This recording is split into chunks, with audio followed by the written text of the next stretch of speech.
To use the navigation in Fuso, you have to click over here, click find, click address, and you can give the postcode, which I'll give something, and then once you give the postcode, it will show up the name of that postcode. You just select that, and then it will ask for the street name, which will give something, and then it will ask for the number, so you give that too and click done at the end.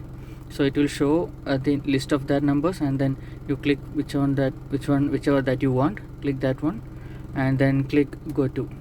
So it will ask again for to apply the length and height of the vehicle. You click apply, and then it asks basic questions, whether you want to avoid freeways, that kind of things, and then you select whatever you need and then click apply again. So the map will load and it will show the navigation.